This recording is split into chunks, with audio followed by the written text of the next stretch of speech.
Good morning all dear students. Today we will continue our chapter 3 why we need parliament। कि कल की class में हमने देख लिया था कि पार्लियामेंट्री हमारे जो इंडिया में पार्लियामेंट्री फॉर्म ऑफ गवर्नमेंट है, उस पार्लियामेंट का कंपोजिशन कैसे होता है और उसके जो दो हाउसेस होते हैं राज्यसभा एंड लोकसभा, उसकी मेंबरशिप और हमने इलेक्शन कैसे होते हैं, क्या क्या कंडीशन होनी चाहिए वो हमने कल देख लिए थे।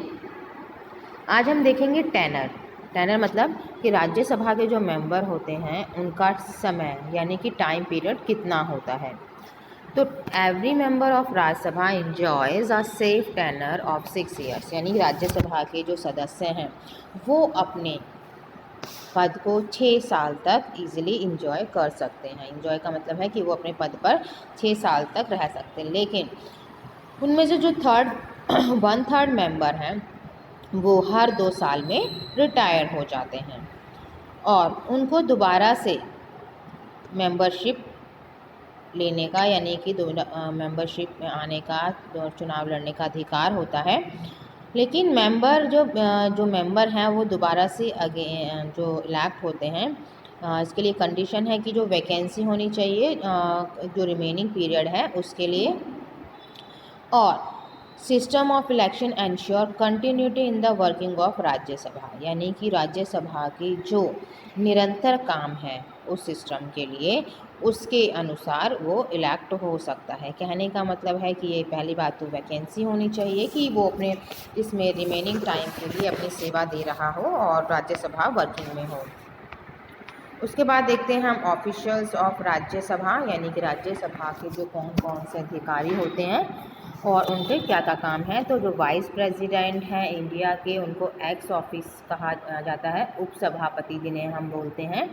और जो राज्यसभा के चेयरमैन होते हैं एक्स ऑफिस से चेयरमैन ऑफ राज्यसभा कौन होते हैं, वो वाइस प्रेसिडेंट होते हैं। और ये ही क्या करते हैं, राज्यसभा की मीटिंग की अध्यक्षता करते हैं जब ये एब्सेंट होते हैं। कौन? Vice president. तो इससे हम कह सकते हैं कि जो इनके एब्सेंस में जो डिप्टी चेयरमैन हैं वो ही हु इज़ इलेक्ट, जो डिप्टी जो चेयरमैन होते हैं वो इनके ही जो मेंबर्स होते हैं इलेक्टेड मेंबर्स, इनको इलेक्ट करते हैं और वो ही इनकी इस हाउस की मीटिंग की अध्यक्षता करते हैं। डिप्टी चेयरमैन को हम रिमूव भी कर सकते हैं, यानी कि अपने पद से हटा भी सकते हैं, लेकिन मेजॉरिटी होनी चाहिए जितने भी राज्यसभा के मेंबर्स हैं उनकी, यानी कि सहमति होनी चाहिए। लेकिन जो चेयरमैन है वाइस प्रेसिडेंट उनको तभी हटाया जा सकता है एक प्रस्ताव पारित करके, resolution passed by majority all then the member of Rajya Sabha and agreed by the Lok Sabha. यानी कि इसमें जो कहा है डिप्टी चेयरमैन को तो उनके जो मेंबर्स हैं उनकी मेजॉरिटी के अकॉर्डिंग हम हटा सकते हैं, लेकिन जो वाइस प्रेसिडेंट होते हैं उनके जो रिजोल्यूशन है ना, तो उनको हम एक प्रस्ताव पारित करते हैं और उसमें राज्यसभा और लोकसभा के जो मेंबर्स हैं उनकी सहमति लेते हैं। उसके बाद वाइस प्रेसिडेंट को हटाया जाता है। Vice president and ex office chairman होते हैं and not a member of Rajya Sabha, ये राज्यसभा की मेंबर नहीं होते हैं।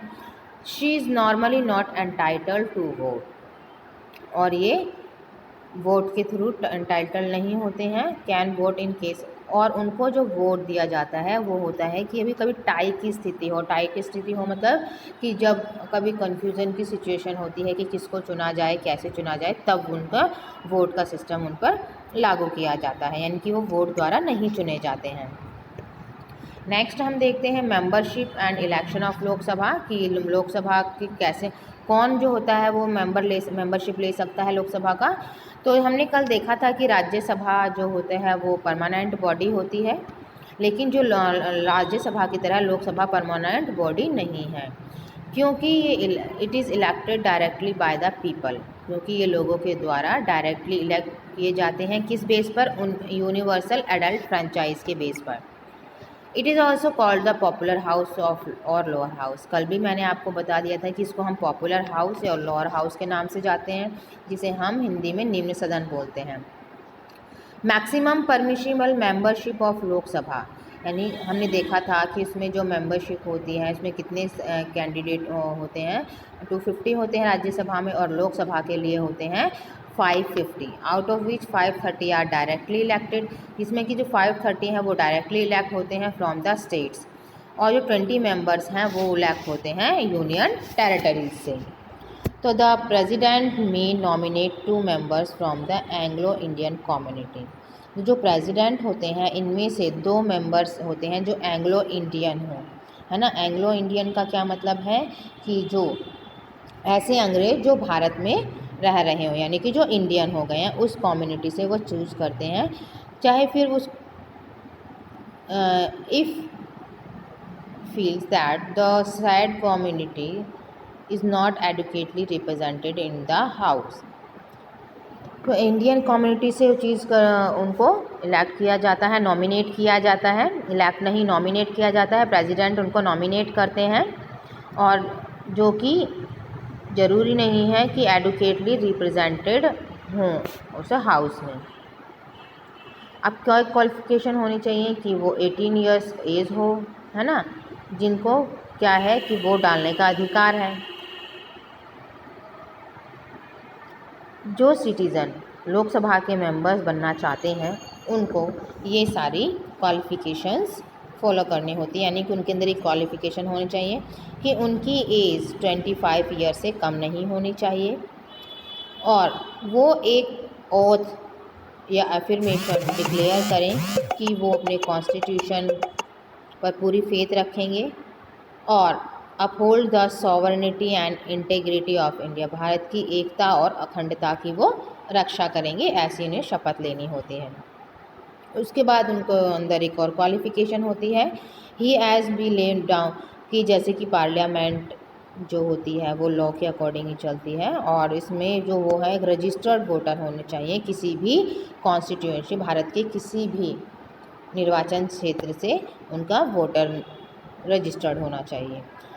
को एक आदमी जो रिज़र्व सीट से हैं वो भी कॉन्टेस्टिंग यानी कि चुनाव लड़ सकता है, चाहे वो शेड्यूल कास्ट से हो या शेड्यूल ट्राइब से हो, एज द केस में बी। ठीक है, तो जिसमें वो नहीं है कि शेड्यूल कास्ट या शेड्यूल ट्राइब का वो है, तो वो भी इनको चुनाव प्रक्रिया में भागीदार हो सकता है। अब इसका जो टाइम पीरियड है लोकसभा का वो कितना है, 5 ईयर्स है। But the president on the advice of the Council of Ministers may dissolve it before the expiry of 5 years। लेकिन जो प्रेसिडेंट हैं उनकी एडवाइस से, उनकी सलाह से जो काउंसिल मिनिस्टर को उनके 5 ईयर से पहले ही उनको डिज़ोल्व यानी हटाया जा सकता है। In the case of national emergency, अगर कोई राष्ट्रीय आपातकालीन की स्थिति होती है तो इस टर्म को एक्सटेंड भी किया जा सकता है, यानी कि 5 से 6 साल के लिए भी इसको बढ़ाया जा सकता है। But it will not exceed 6 month after the emergency is over. लेकिन जब एमरजेंसी ओवर हो जाती है तो उसको 6 मंथ से ज़्यादा एक्सीड नहीं किया जा सकता। On several occasion Lok Sabha was dissolve prior to the end of its term. हमने देखा है कि बहुत से ऑप्शन पे जो लोकसभा है वो एंड टर्म से पहले ही डिज़ोल्व हो जाती है। तो बाकी हम कल की क्लास में पढ़ेंगे। Goodbye everyone, thank you very much, stay home, stay safe.